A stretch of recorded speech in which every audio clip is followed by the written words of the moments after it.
All right, I'm Aryeh Schwartz along with Rachel Galligan, and we are here for another installment of the Winsidr Film Room. Today we have a very special guest, two-time WNBA champion and 2012 Sixth Woman of the Year, Renee Montgomery. Renee, thanks for taking the time to join us.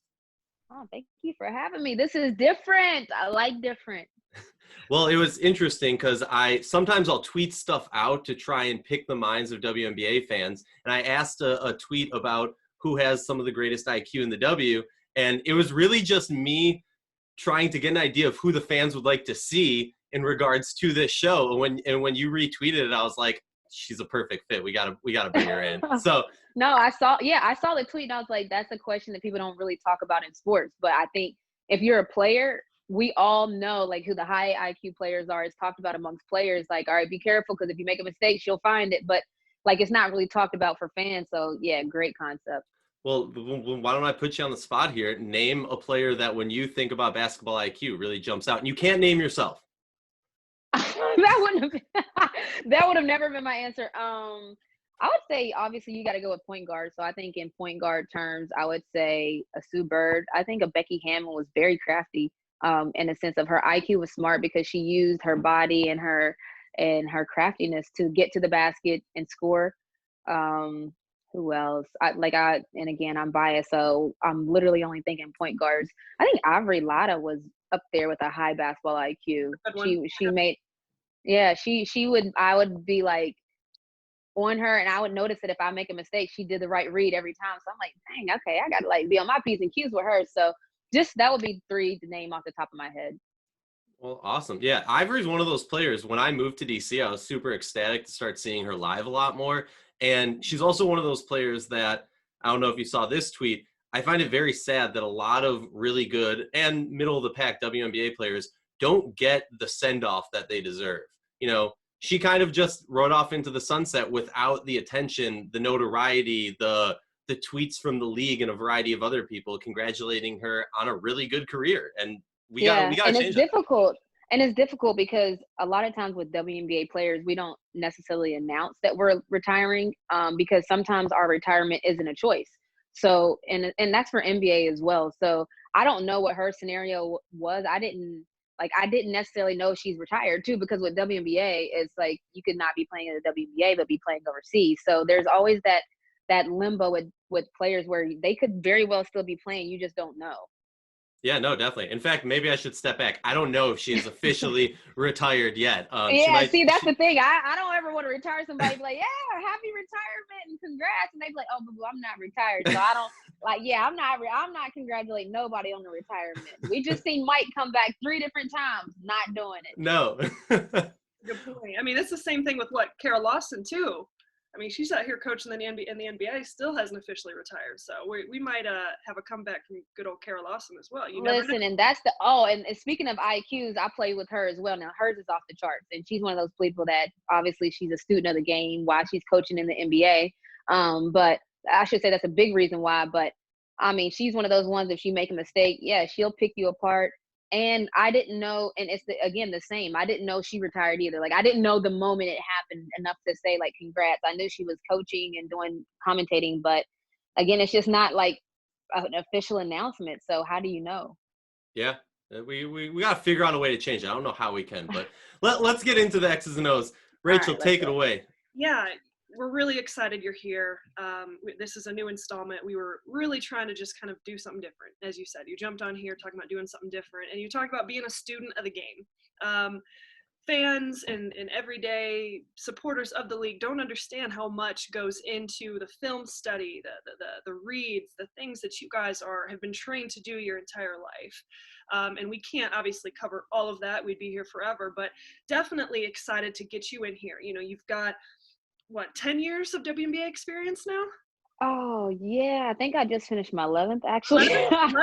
Okay, yeah, because that would be 2009 to 2019. So you just finished your 11th, getting ready to start your 12th. So, Or is that right? I don't no, want to that's fake right. news. Okay, perfect.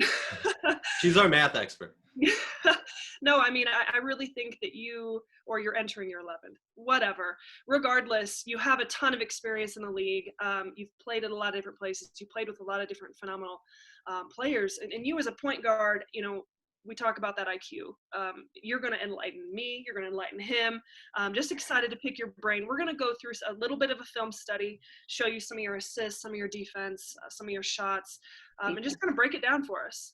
We'll jump right into it right now. Just let me share this screen. This is going to be from last season. I like this. Okay. What do you think? You like our little setup? Okay. I like what you did with the place. Let's see this. All right. So this is from last season. Yes, from last season. And this action here, correct me if I'm wrong. My screen sideways. Is this going to mess you guys up that I just now turned sideways? No, you'll be all right. Okay, because I want it on the big. I want it to be big. Yeah, there we go. There you go. So this, correct me if I'm wrong, you're up here at the top of the key. You've got Plum guarding you. And correct me if I'm wrong, but is she icing this ball screen? And kind of walk us through this action. Okay. Oh, that's definitely an ice. And my teammate, Jessica Breland, did the right thing and did a flat screen, a step-up screen. So, yeah, so that's an ice. And what is my teammate... She's so an ice is where so an ice is where she's forcing me to go one direction. So here she's hopping on my side. You can see she's actually in a good ice because she's splitting my top left foot, and she's not giving me like a direct lane to the basket. So that's what they talk about a lot when you jump to the side of them. Don't just wave the white flag and just tell them to go. So she has a good angle. She's forcing me to the corner baseline. So actually this is like textbook defense by Plum. And then my teammate comes up. She sets the step up screen. I didn't wait for the screen, so it's not as good of a hit of a screen. That's not my teammate's fault. I just kind of took off. And the thing about an ice is you have a defender that's a post player that's standing flat-footed almost, like they're standing at a standstill, and you want to run past them. So it's hard. Who is this? I think this is Asia Wilson. So she's standing, she's ready for it, but it's hard because I already have momentum. So my whole thought process is to attack the big and try to beat the big and see what I have then. So once I beat the big, you got a wide open backside. I see Slime. Hopefully she goes to the corner. She doesn't.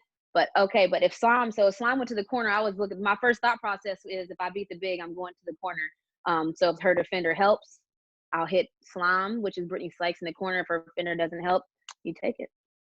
Perfect. I like. Yeah, you're gonna have to translate. I know you're famous for your nicknames. You're gonna have to translate the nicknames at some point. Oh yeah, I forgot. Okay, yeah. So on the court right now, we got number 7, Slime is Brittany Sykes. Pooh is Jessica Breland. Easy is Elizabeth Williams. Who else we got out here with me? Kiera is Tiffany Hayes. All right, there we go. We're set up. It looks like this is a horn set. We are in a horn set, and there's a ton of action that can happen out of this. So I'm going to play it through, and then we'll rewind it back. You let us know what's happening. All right. So I'm coming off. We got to dive. So this is our bread and butter. It's very hard to guard. So you got me coming off on the pick and roll. I'm waiting to see how they defend the initial. It's a horn set, but it's still a pick and roll. So Plum goes over it, and then you see we got a light hedge, but Jessica Breland, which I'm going to try to say the normal names. That's why it's slowing me down. Jessica Breland's defender tags easy. When I say tag, that means you bump the person rolling. You can't just let them roll to the basket. So Jessica Breland's defender tags easy, which if you leave Jessica Breland for any second, that's my first look anyway. So leaves Jessica Breland open, and that's like her layup. Mm-hmm. So you usually, like on this horn set, she reads that, she pops, and then she's diving. Yeah, and on a horn set, there's different ways you could do a horn set. On this one in particular, Easy rolls really hard to the basket, and because she rolls, and that's Easy, right? Yeah, because Easy rolls so hard, it made Jessica Breland's defender help, and then she only needs a second to get it off. Perfect. Okay. All right, headed on to our third clip now. Looks like we had a little bit of like a throwback action here. Okay, Kiera's bringing it up. That looks like a pistol. I don't know what the defense did, but it looked like they messed up because they both came to me. Yeah, a little bit of a miscommunication on how they were defending that handoff, huh? Yeah, so the handoff happens. It looks like Plum thought that she was staying. No one really, like the communication only takes and again, in sports, so this is how fast it happens. You make like a split-second mistake, the communication wasn't there. Kiera is so fast that if she gets a step on anybody, forget it. Like it's hard to stay in front of her regardless. And if she has a step, yeah, forget it. So there was a little miscommunication on should we switch or should we stay? And Kiera is open now. I was supposed to go off the screen, but you gotta, we're not robots. As coaches say, don't be robots on a railroad track. So the play was I was supposed to get a handoff and come off it easy, but Kiera was open. Well, you had that read and she made the play. So, all right, I have in my notes here, what is this action? It almost looks like some sort of Iverson cut, but I'm going to have you educate me on Let's see. Let's see what we got here. Oh yeah. Okay. So yeah, it's an Iverson cut. It's a misdirection play, and I hope my coach doesn't get mad at us for this. But everybody has film. But it is a misdirection play. So you have Kiera coming off the top. The reason I say it's a misdirection play, I can hit Kiera at any time. So if we run it a couple times and her defender starts to fall asleep because they realize, we're smart. She realized I just chased her hard 3 times in a row and she didn't get the ball. So that's the time when after the 3rd time, her defender chases and now they start to be real chill. That's when you hit it. But Kiera comes across the top. It's a misdirection. Then you got Slime coming off of a end screen. So you got the defender. Yeah, you got the defense shifting. At the same time, you got, is that easy running the baseline. So you got a lot of different movement going on. And the whole thing is we have a lot of good one-on-one players. So all this misdirection is just to give the one-on-one players space and time. And so having Kiera come across the top, Slime come across the other side, it just gets movement. I like that one. I'm going to have to write that one down. Well, the athletic ability of Sykes on this play is just mind-boggling. Like, let me see the finish, because I haven't even paid attention to the finish. The finish is insane. I've been watching the defense, seeing what they're up to. Let me see. So this is just really an ISO play. It really is. Oh yeah, her athleticism. Sometimes I'd be like, ew, it stinks. Like it's like it's that good. So that was filthy. And that's the thing. She has that athletic ability. She's a high flyer. So all you need to do is just give her space. And you have a post player cutting across the baseline. A lot of times players fall asleep and just follow the post player instead of stopping in the middle of the paint like they should. And so you hope that they don't stop in the middle of the paint. And now Slime has a driving lane. All right, headed on to our next one. It looks like, as a point guard, you're always trying to create, obviously. I mean, we could talk about your vision and your court awareness all day long, but half the time, it's a matter of just drawing the defense to you and being able to kick out or create or dump down for teammates. So this one right here, we've got a little bit of a dump down. You've got a head of steam. You get deep into the paint, just a simple dump down. It looks easy, but really it's your momentum and your ability to draw the defense that creates this play. Really simple. Oh yeah, and that's like, and first of all, I'm a point guard that loves to play with bigs that set like open screens. I played with Tina Charles, I played with Sylvia Fowles, Elizabeth. Like I played with some very dominant bigs in my life. Even a Kelsey Bone, where in Connecticut Sun, she was a dominant big at that time. So I've been very fortunate. I play, and so I have a knack. I play under the defense. Elizabeth Williams is like queen of getting to the pocket and the holes. Like she sets the screen for me and she like gets in all my holes so that right when I see her defender step up to me, because that's what happens. All I try to do is just drive until somebody picks me up. So right here, my man's on me still a little bit, but as soon as the post player takes one step towards me, that's when I drop the pass. Boom, right there. That one step, like as soon as she takes that one step towards me, I know now I have space. If she doesn't take that step, I just keep going to shoot a little floater. But if she does come forward, now I know Elizabeth is open because this is a transition. So I know people are behind me.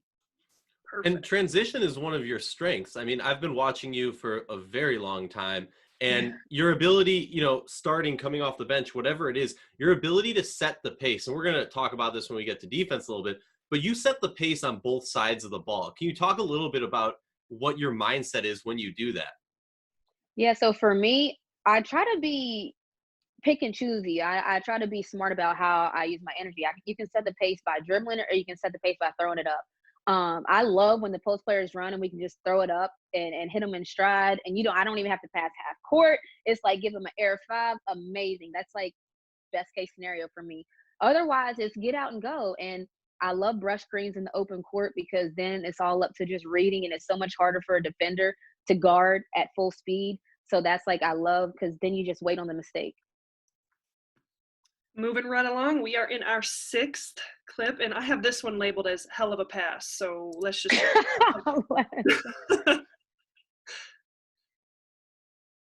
I mean, you had to. You went into the paint. You wrapped around 2 defenders. and gave it that angle. I mean, that's just awareness. That's just awareness. So let's be clear. I missed her. I took 2 dribbles too many. It's kind of like it became a good pass because it was a bad play. There's the pass right there. Like, you know, I could have her right there, but Plum's it's still a little close. So I take another dribble. Now she's wide open and her hands are like, hey, remember me? I could have thrown that behind the back pass. It's probably a little too flashy for me.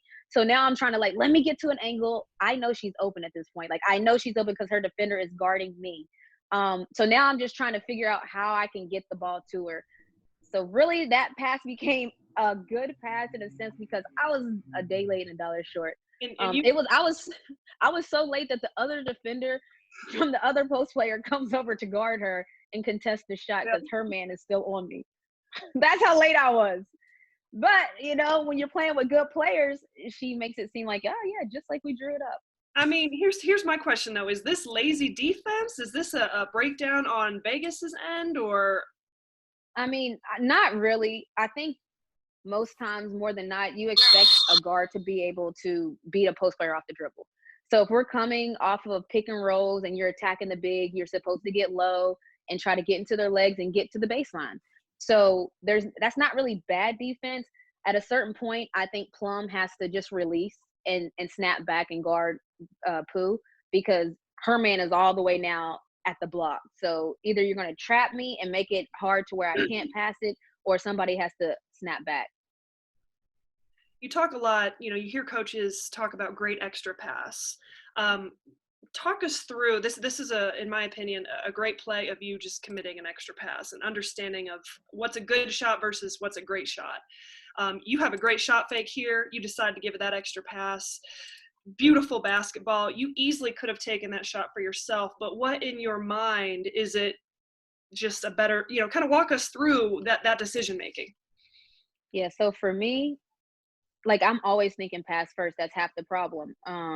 But a lot of times if I see the defense is in a scramble, like you can see it, Kiera comes off the pick and roll, the post player's guarding Kiera and Kiera's man is chasing her. Right then, you know, they're at a disadvantage. So Pooh gets it and she makes the extra pass to me, which is great, but I'm too close to her. So if I was in the corner where I should have been, I would have probably had a wide open 3. Because we're standing literally almost side by side, one defender guards both of us and I get to pass it back to Pooh. So it's like, oh, I fall into some stuff, but if you keep playing, you do. I'm always looking for shooters. So if I can find Pooh, if I can find any of the shooters on the team, I'm keeping my eye out for them. Well, and it's like what you said. I mean, being out of position, spacing, you know, like you said, you're not robots. So you have to make those in-game on-the-fly adjustments, those in-game reads, and you've done such a phenomenal job with that your entire career. So this is just great stuff, being able to break this down. We appreciate it. A couple more of your assists, and then we're going to get into a little bit of your defense. This is just more of you creating. Okay, so this one's hard for people to guard. This is a very hard play because it starts out with a pick and roll. I think that's me and Pooh, right? Jessica Breland. So it starts out, you got a hard back cut. I'm coming from the corner. I'm on a sprint. And you got Pooh who sets a great screen. Now the defense is in trouble because, again, Jessica Breland only needs 2 seconds to get her shot off. So you got me coming off. You can clearly see my defenders behind me. And now if you're the post player that's guarding Jessica Breland, what do? So we have them on an island. So then what happens is I drive a little bit more and Ben's man comes to help because now she sees that Jessica Breland's man doesn't really want to leave her as much because she's a shooter. And the open person is Ben standing and she's ready. You've really got 2 options. I mean, you could go here or you could go there. I mean, in some ways. I could go here. So my thought process is we already started from that side and I always try to move the ball I try to think of a thought process. If I could go back to Pooh, but I would typically go back to her if she's wide open to shoot it. If Ben didn't have that shot, they can continue playing and the ball would have switched sides of the court. Gotcha. Okay. Well, our last one looks like another horn set. You're going to do a great job here. Walk us through this slip that takes place. You read that slip. It was a great read. I'm not sure who Williams. Okay. So she reads the slip, but kind of explain what's happening here on this one. Okay. So we already kind of knew that Vegas had an aggressive defense, and you can see time and score right now. they're down, we're up. So time and score will tell you that a team isn't going to just let you come off of the screens and be casual. So, I kind of always I expect a trap almost every time. Like I keep in my mind that I can get trapped at any moment because I'm a smaller player. So I'm kind of always on high alert for that. I told you, Easy has a really good knack of getting in my holes where she knows I'm going to throw it. Like she knows if she can get to a hole, I'm going to find her or I'm going to get a turnover trying. So she kind of sees, they step out. Moby stays high at the 3-point line, which is very important because if the spacing was bad from the other post player, it would have made it an easy cover for the defense. But Moby's high and out, so now her defender can't help. And look at the lane. I mean, to me, the lane is wide open. I just got to make sure I throw it in front of her, not behind her. And this is a great read by Williams, to notice that she jumps out on that. And that's what post players are taught in this situation like that. You read it just as much as the point guard is reading that play on what action should take place. You got to be aware what your defender is doing as well. So, and also the catch and finish, that's not easy. Like, and I know I'm not used to it because I'm a guard, but that rolling with your head turned to catch, not knowing the blindside defense, like there's a certain level of trust there because there actually was a defender that came. So that's a good catch and finish by her as well. And we are jumping into now some defense. You obviously do a tremendous job of creating, but you are a feisty defender. You come up with a ton of steals. It seems like you have a really good feel in terms of anticipation, active hands. So we're just going to go through a couple of these just of your steals. And I mean, we don't talk a ton of defense. We don't talk a ton, obviously everybody wants to talk about offense, but how difficult is it, especially at this level? Playing against the best guards in the league to be able to pick a pocket, to come up with a loose ball, to come up with a turnover. Listen, you can't take it for granted because right now I think that's what Sydney Colson. And when I say Sydney Colson, I think of, oh my goodness, this is a nightmare. She's so fast. Like we have some of the fastest women in sports playing in the W. So it's hard on the defensive end. Even whenever I think I'm playing good defense, and we go watch film and I'm like, yeah, okay, that was bad. Like, so it's not easy. And this is just scouting report. Our coaching staff does a really good job of like picking out, sorry about that. You're good. Sorry about that. My coaching staff does a really good job of picking out certain plays that teams run at a high frequency. And so this was one of these plays that you go over and shoot around, and they have certain cues that I knew that once she ran off that's the play was to go the other direction. So as soon as Colson ran off of it, I just snapped back and tried to go for the steal. I've done that same play many times and they hit my man and my coach is like, yo, what are you doing? What are you doing, man? So it can go. That's a really risky play. I'm glad y'all picked the one where it worked out well. There you go. And I think that's Mariah Jefferson, maybe. It might be. I can't tell. And if people are wondering why I can't, the screen is small, just so people know. I know the players in the W, but this screen is smaller than normal. So nobody is going to criticize this. We're just excited to get your knowledge in here. So okay. Looks like this one is just, you come up with a loose ball and you throw a great behind the back pass. Pretty cool little play here because you're trapped in that corner. That's not an easy play to make. Oh, that shouts to Bone. How about I was just talking about Kelsey Bone? But yeah, and that's good defense by Easy. I was on high alert because I'm guarding Kelsey Plum, and she's on the move. So Easy poked it out. I probably should be in a better stance, but I love when I call that like a gift. I call it when you give a post player a pass right at the basket, it's a layup. That's a gift, and that's a post player giving me a gift. So thank you, Easy. All right, got a couple more. You know what? What I love is you don't have to dive on the floor after loose balls. You have players who will do it, who will sacrifice their body, make that 50-50 play. You're out here. Look at this play. Everybody just watch. Let's see here. Oh, man. You know what, though? I remember this game because this game was a big deal. This is like towards the end of the year. And every win matters for us because we're almost playing for pride. So we had a terrible year last year. It's no surprise there. And we're basically playing for pride at this point. And we're like the spoiler alert team. We just want to spoil people. We're kind of out of the playoffs. I believe that's this game. And so for for me, it's like if you're asking people to play for pride, you got to kind of do those kind of things because this is what pride looks like. So um, I love that my team, we kind of fought that game. And you could just tell I wasn't the only one that dove on the ground. Like I think it was Blakey just dove on the ground. So it was kind of a collective thing, and it was a fun game to be a part of. Our last defensive one. Let's see what we got here. Really just a hustle play. I mean, you had about 3 different players who got their hands on the ball on that one. Yeah, and this is the same game, and there's a reason for it. Like you can just see the attentiveness of everyone. Again, thank you for the gift. Merry Christmas. I got another one of those, but sometimes like if you're in the right place at the right time, you do get those gifts. So fortune favors the people that are prepared. And I think our team that game, everybody was just kind of locked in. Like we were losing a lot, so we all wanted to change that. I'm curious. A lot of people talk about what the keys to a defensive mind are, what the keys are to playing good defense. And I hear a lot when I pose this question to coaches, it's effort, it's effort, it's effort. Is it that simple? Because it seems like it's a little bit more complicated than just effort. It is a little more. It's a little more complicated than that, although effort will like get you further than anything else when it comes to defense, because defense, you can know everything right to do, and if you don't have the effort, then I think that's what they're referring to. But I mean, defense at this level can make you look silly because you could be going like hard as you want to go, and I'm baiting you to go exactly where I want you to go, So I think that you do need to have a certain level of IQ playing in the WNBA. I think in college, effort for sure, but playing in the WNBA, you need to pay attention to the scouting reports and certain plays, because certain plays like the one we just showed you are completely misdirection plays. And so if you're just going all effort, all out, you're going to run and get beat on the back door every time. So you need to have a little bit of IQ in there.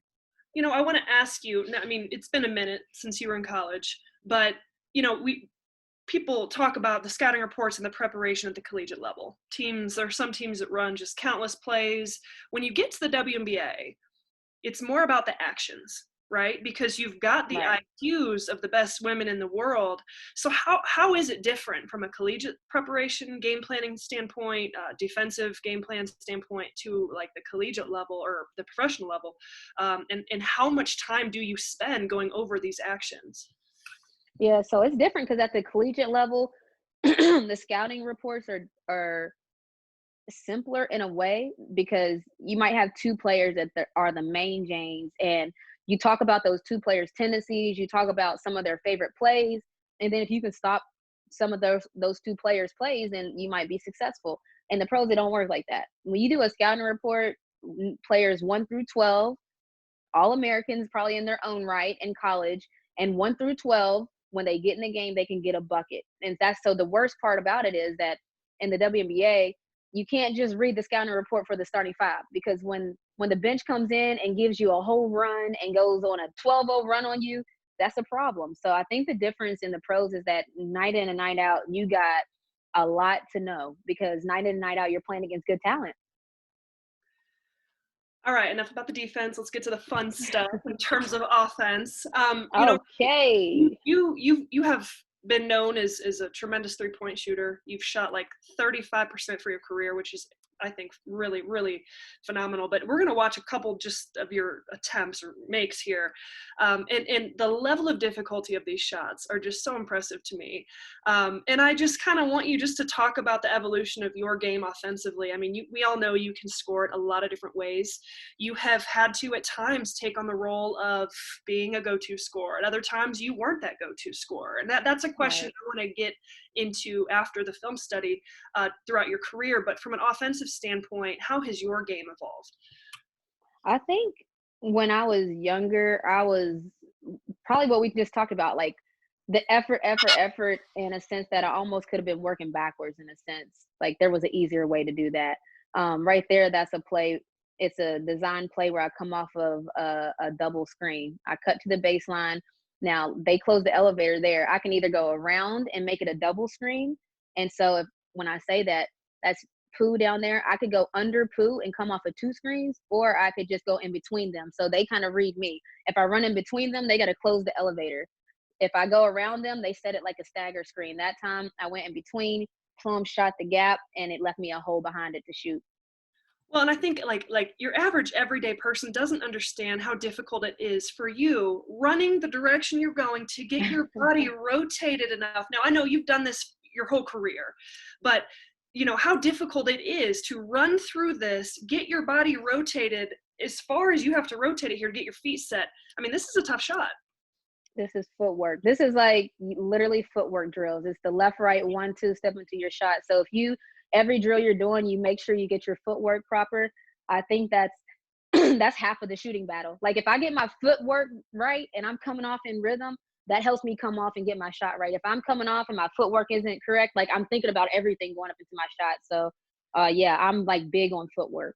Is it easier for you to curl in from that direction or to curl in from that direction?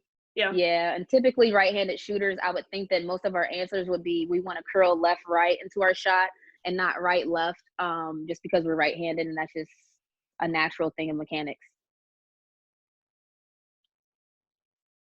And here, so I think when people watch me play, it's funny because people are like, why would people ever go under? And it's because I don't shoot it every time they go under. So when you watch clips and somebody goes under and you're like, and people are like, you're a 3-point shooter, why would they do that? I really do pick and choose my moments. So if I see somebody go under, I might not shoot it that first time. I might not shoot it that second time, but that third time, I'm pretty sure I'm going to shoot it.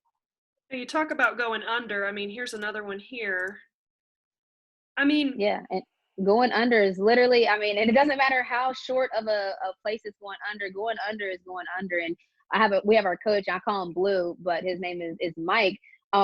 He tells me all the time, like, if somebody goes under, you know what to do. Like, like he tells me all the time, like, if they go under, not saying to shoot it every time, but if people are going under, you shoot it. So there, you could tell I pretty much knew I was going to shoot it as soon as she went under. Well, and I mean, that's just like the confidence of a good shooter. Like if someone's going to go under it, you got to make them pay. But sometimes there's defensive breakdowns. And my question for this one, is this just how their scouting report was with you, was to go under, or was this a miscommunication? Oh. I would think that, I mean, because I played against Bill Lambier on many occasions, I would not think that was the scouting report. But sometimes it's difficult because this screen is coming out of the corner. So out of the corner, you might go under and try to get under quickly and meet me on the other side. In the corner, you could trap. So there's different scenarios when you're coming out of the corner. Actually, this isn't even really this is another one. So yeah, this one is just a side pick and roll. And I must have been feeling really good to be in Vegas to shoot that one. But yeah, that one's just a side pick and roll. And again, it's the same theme. Like this must be why I keep shooting it, because as that plum, she keeps going under. So I think I'm just like, all right, I'm going to just shoot it until she doesn't go under anymore. Well, I mean, and that's just a read. I mean, and you have trained yourself at this point in your career to read how that ball screen is being defended. I mean, she could come off it with you. They could play it a lot, or they could ice. I mean, there's a lot of different ways that ball screens are played. If you had to say, what are the most common ways that teams play ball screens in the league? In the league, I would think ice on the sides, and the only reason for that is because you just try to shrink the court on better players. Also, too, I need to mention that my teammates are laying some screens right now. So Moby, I like when Moby and Easy, like they put some good screens. So that's obviously I can't get open because look at this screen, and I mean, you might call it illegal, you might not, but that happens to me every single play. So rolling up the defender and the screen is important as a post player. And it's not like the set it and hold it, but if you pick and roll, literally sometimes the defender gets caught up in it. So shouts to my teammates for those threes as well. Fantastic. Well, that was our kind of film session. Thank you for kind of walking us through that stuff. I wish we could do more because I'm just eating this up right now, but yeah, this is cool. Aryeh, jump in. I know you got a couple questions. Yeah, we're gonna hit you with the hard ones now. That was easy. Okay. You've been training your whole life for that. Just some rapid fire stuff. Greatest teammate you've ever played with? Ooh, I might say Kara Lawson.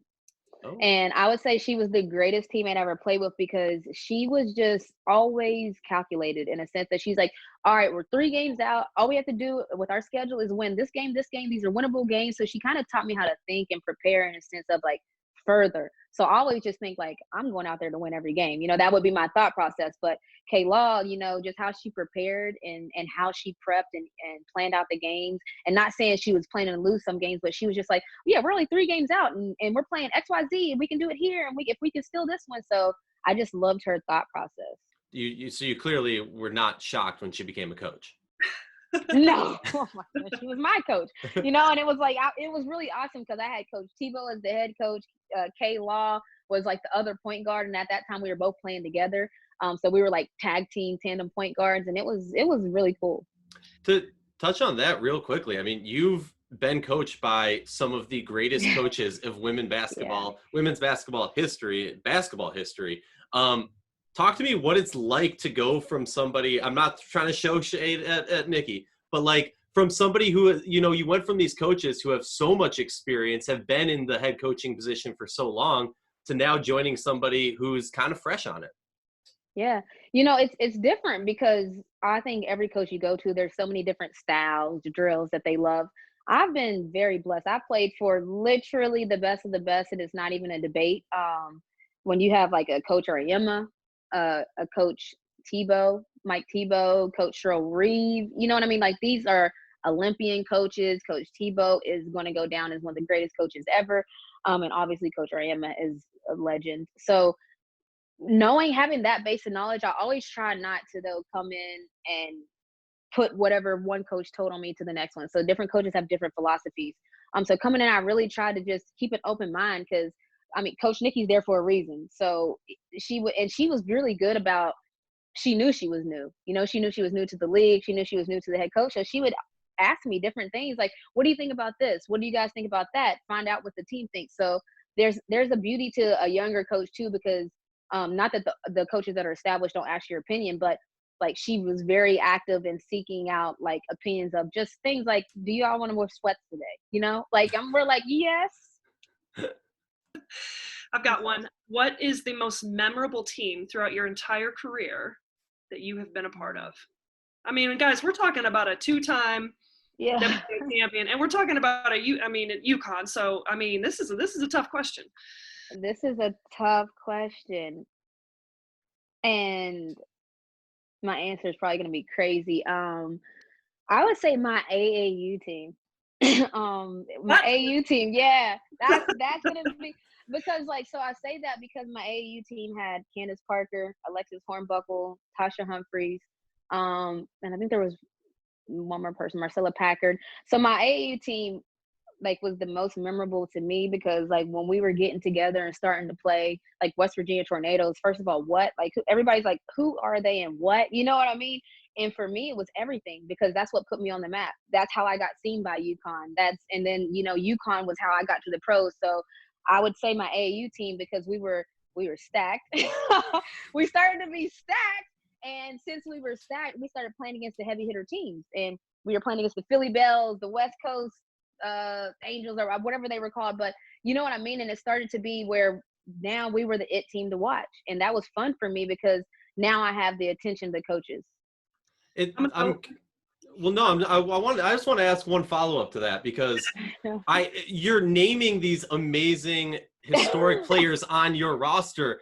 Do you ever have a chance to think back wow, I played this WNBA legend in AAU? Do you have time to reflect on that?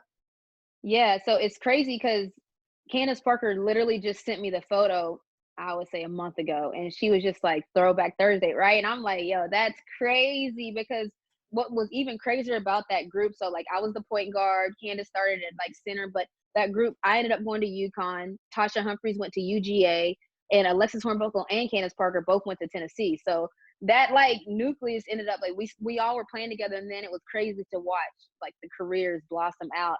Obviously, Candace Parker turned into one of the greatest college players ever, and now even in the league. And she wasn't even from West Virginia, so everybody was wondering, how did you guys play together? But it was kind of the start of the super team, maybe the whole concept of super teams. I have a confession. I played you in AAU. Shut up! Did you play against that team? Yep, I sure did. And we are. How did it go?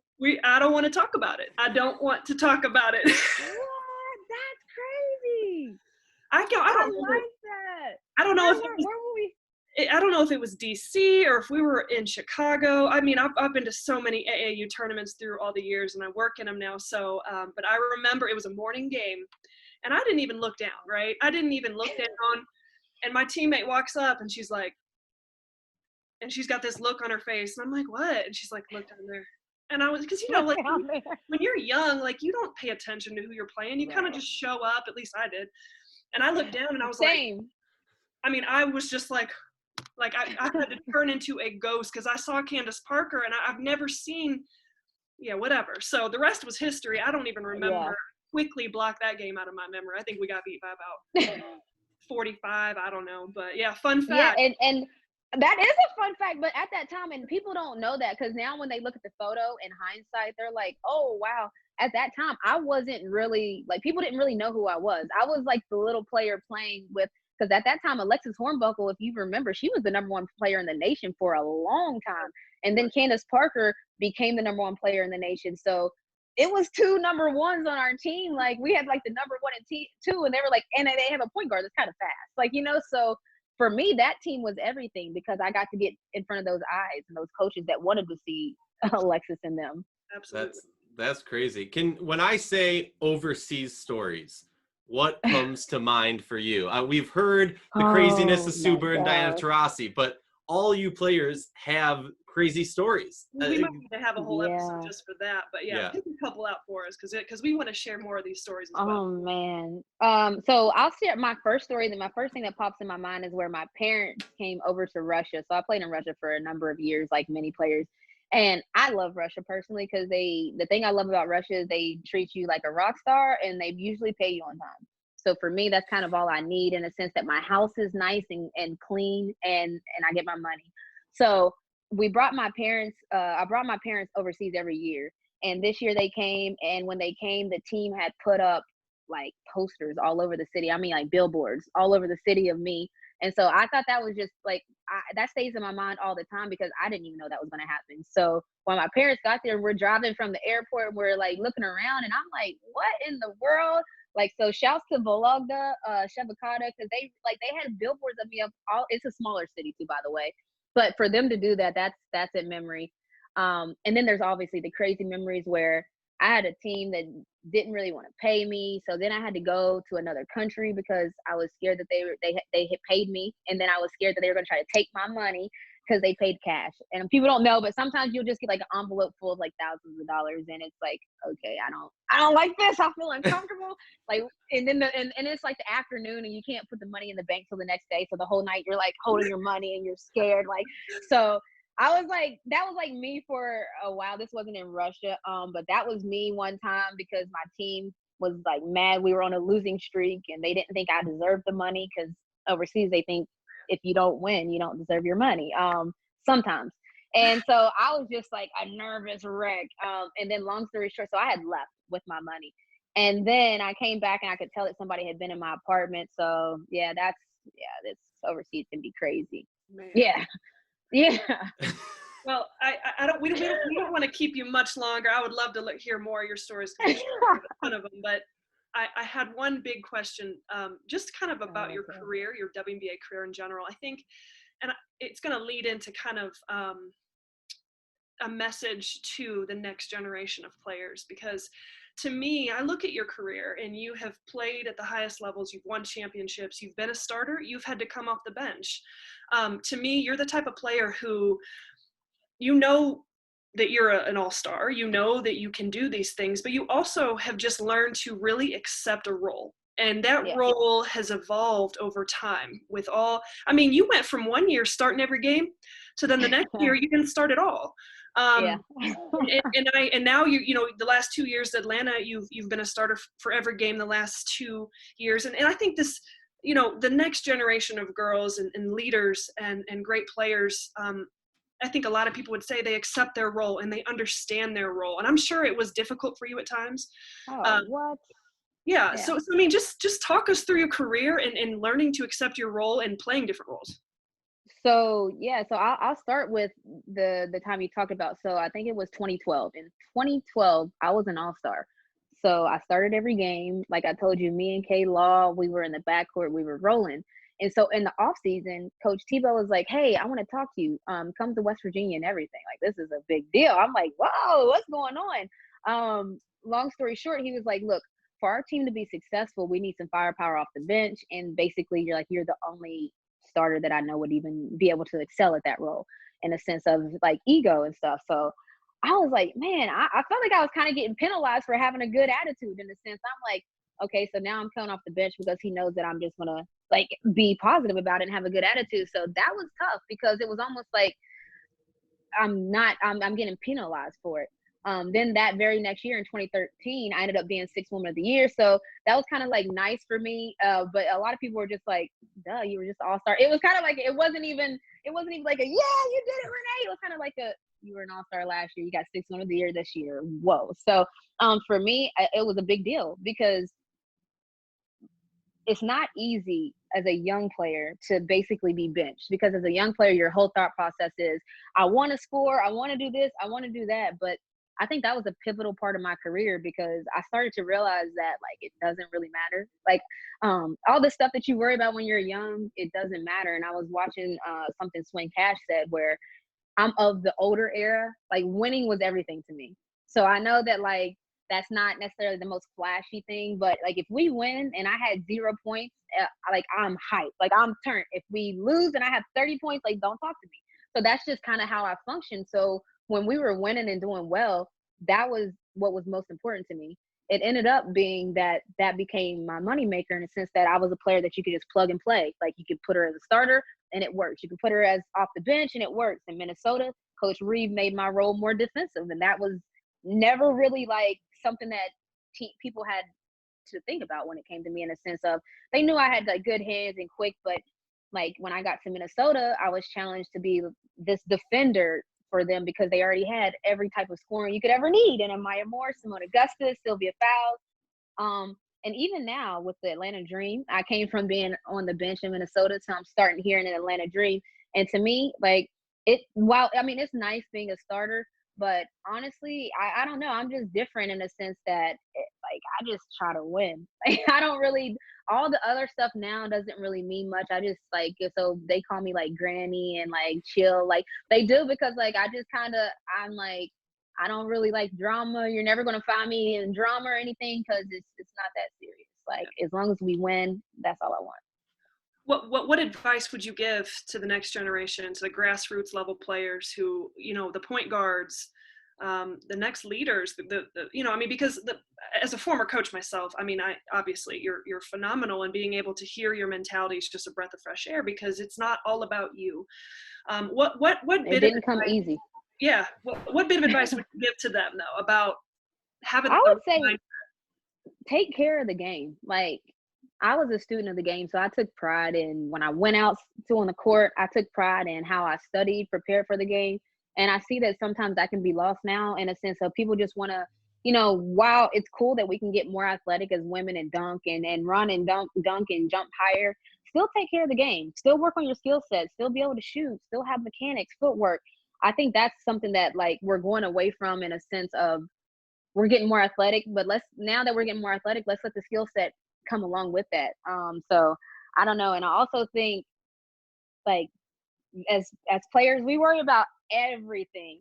And I think like if you just worry about being prepared, that'll take half the problem away from it. But like as players, you're worried about if I don't start, what are people going to think? Oh, if I didn't score 12 points, what are they going to say about me? I'm not averaging with this other rookie. Who cares? Yeah. Like do what your team needs you to do. Who cares? Like I think that's the hardest thing for young players because you're constantly trying to prove yourself. All right, I have one last question before we let the pride and joy of West Virginia go. Where do you keep your championship rings? Do you like walk around with them on your necklace, or are you like? So I have like over here, I have a trophy case over there with a lot of different paraphernalia. So I'm gonna actually take you through some of these. This is a signed ball by a championship team. I'm not sure which one. I see Sylvia Fowles right there. This is when I had the career 3-pointers 500. Let's see. This is another team ball, the Wheaties box. So this is kind of where I keep Look at Coach Reed back here hiding. I don't know if you guys can see it. That's where I keep. You see her? Yeah. This is where I keep. I got a Yukon Husky dog. Let me see. So this is kind of where jerseys. Shouts to Kiera. I think she's a goat. My Yukon jersey, the championship year signed.